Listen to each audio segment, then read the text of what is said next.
So now that the Spider has the trophy engine lid, and that engine lid is removable, and the Spider has these trick inboard dampers and this crazy oscillating hinge engine mount design, I thought, why don't I take the engine lid off, strap a camera to the back of the car and have a look and see how everything moves around and works.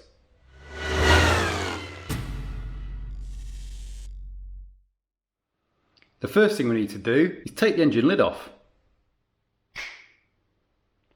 So this is what I'm on about. You've got the super cool Bilstein coilovers, front and rear, and you've got the drop link, you can see there, and the anti-roll bar running across the front of the radiator. And then on the engine itself, you've got some, I think, poly mounts down at the bottom, and the gearbox and the engine is one unit, transversely mounted. But then you've got this crazy design here, which is this bar and this sort of wire damping system that holds the engine in place. And the design, which is like an aeronautical solution, all but removes any vibration from the engine to the chassis and holds the engine very solid in place. So let's stick the camera on the car and take it out and see how that looks.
Now we're back and I've taken a look at the footage. Hopefully you'll agree that it's pretty cool to see and not something you see every day, certainly not with a Renault Spider. And you can see the dampers moving around in the corners and under load. You can see the fluid in the expansion tank moving around, which gives a real sense of the load and the corner speeds, etc. And you can see that that engine does not move. Changing gear, under loads, under braking, it's just rock solid planted. So surprise, surprise, Renault Sport kind of knew what they were doing, and what they said is actually what it is. So there we go. Hopefully you enjoyed that. I enjoyed that little drive. That's a fantastic little road, and I love this little car. It is amazing. So until next time.